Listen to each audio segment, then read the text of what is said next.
नमस्कार दोस्तों। पिछले हफ्ते मैंने एक स्टॉक बताया था AWHCL, जो कि लगभग मैंने 440 रुपए के आसपास बताया था, 438 समथिंग था। और अभी ये जो स्टॉक है 470 रुपए पे ट्रेंड कर रहा है, यानी कि लगभग इसने 9% का टारगेट दिया है, 9.5 का। तो अगर आप पिछले हफ्ते मैंने और भी बहुत सारे स्टॉक बताए थे, लगभग 4-5 स्टॉक बताए थे, ये सब देखना चाहते हो तो ऊपर आई बटन पे क्लिक करके आप देख सकते हो। डिस्क्रिप्शन में लिंक भी दे दूंगा।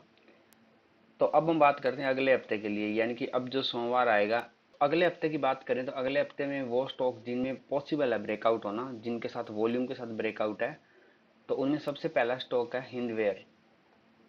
हिंदवेयर में अगर आप देखोगे तो ये देखो, यहाँ से मार्केट ने एक बार यहाँ पे ब्रेकआउट देने की कोशिश करी है, लेकिन ये ब्रेकआउट सक्सेस नहीं हुआ और मार्केट नीचे गिर गया था। ये देखो, स्ट्रॉन्ग कैंडल थी यहाँ पे और इस कैंडल में वॉल्यूम भी अच्छी खासी थी, लेकिन उसके बाद देखो, जब ये मार्केट नीचे गिर रहा है, यहाँ तक आया है, इसने सपोर्ट लिया यहाँ से, ये सपोर्ट तक आया है, तो इसमें आप अगर वॉल्यूम देखोगे तो वॉल्यूम धीरे धीरे कम होती जा रही है।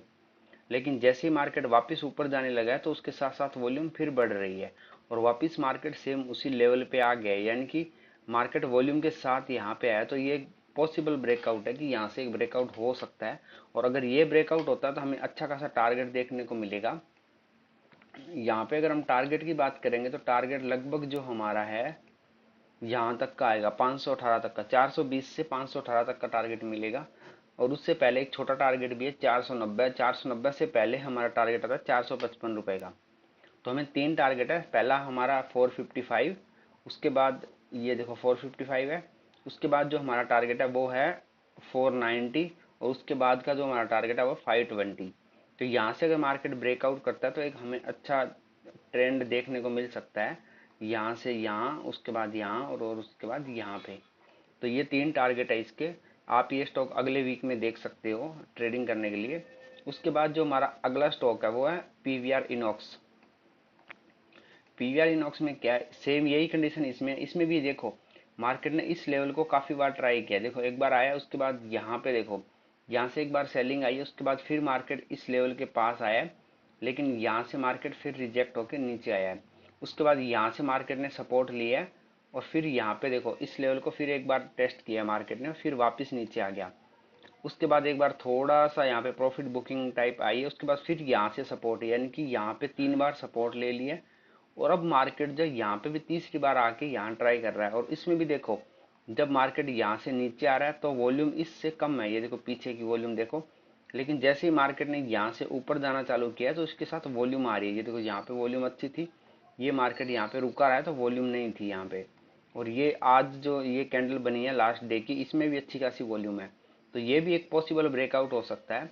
वॉल्यूम के साथ जब भी ऐसा कुछ होता है तो चांसेस यही होते हैं कि ये ब्रेकआउट करेगा। तो इसके अगर टारगेट की बात करें तो इसके जो टारगेट है, इसका पहला टारगेट हमारा 1500 है। ये जो लेवल 1500 का लेवल है, ये हमारा इसका पहला टारगेट है। उसके बाद अगर अगले टारगेट की बात करें तो इसका अगला टारगेट लगभग 1700 के आसपास आता है, और उससे अगला टारगेट है वो 1820।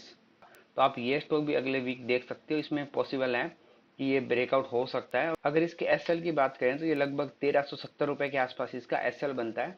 तो आप इस स्टॉक को भी अगले वीक के लिए देख सकते हो। अगला जो स्टॉक है वो आरवीएनएल है। आरवीएनएल में भी आप देखो, यहाँ से अगर देखोगे मार्केट को, आरवीएनएल को, तो ये देखो, यहाँ से एक बार इसने सपोर्ट लिए, दोबारा फिर यहाँ से सपोर्ट लेके यहाँ से ऊपर जा रहा है। ऊपर जा रहा है तो इसमें फिर अच्छी वॉल्यूम आई है। लेकिन जब ये मार्केट यहाँ पे देखो कंसोलिडेट कर रहा है, रुक रहा है, तो इसमें वॉल्यूम नहीं है। इसका मतलब कि ये स्टॉक जो है यहाँ से देखो दोबारा जब ऊपर गया तो इसमें वॉल्यूम दोबारा आना चालू हुई है। तो इस कैंडल के साथ अच्छी खासी वॉल्यूम है। लेकिन जब ये नीचे आया तो इसमें यहाँ पे थोड़ी वॉल्यूम थी, लेकिन जब ये यहाँ पे कंसोलिडेट करने लगा तो इसमें वॉल्यूम नहीं है। और ये इसका ऑल टाइम हाई है 425 के आसपास। तो इसका एक एसएल आपका बहुत छोटा है, 380 के आसपास का एसएल बनता है इसका। 380, हाँ ये देखो, 380 का इसका एसएल है। अगर आरबीएनएल के टारगेट की बात करें तो इसका टारगेट भी लगभग यही आएगा। यहाँ तक ये ट्रेंड लाइन जो आ रही है पीछे, ये इसका टारगेट है। लगभग 520 525 के आसपास आ रहा है, तो ये इसका नेक्स्ट टारगेट होगा। तो दोस्तों, ये थे तीन शेयर जिनमें आप ट्राई कर सकते हो अगर आप स्विंग ट्रेडिंग करते हो तो। ये कोई रिकमेंडेशन नहीं है, ये सिर्फ मेरा एक व्यू है जो मैंने आपके साथ शेयर किया है। और बात करते हैं फंडामेंटल की। देखो, मैं किसी शेयर का फंडामेंटल नहीं देखता हूँ, मैं सिर्फ टेक्निकल एनालिसिस के बेस पे ही ट्रेड लेता हूँ। टेक्निकल एनालिसिस ही मुझे आता है, फंडामेंटल का ज़्यादा मैं ध्यान नहीं देता हूँ। क्योंकि मैं स्ट्रिक्ट एसएल के साथ ट्रेड करता हूँ कि मेरा एसएल हिट हो गया मैं निकल जाऊंगा। धन्यवाद दोस्तों।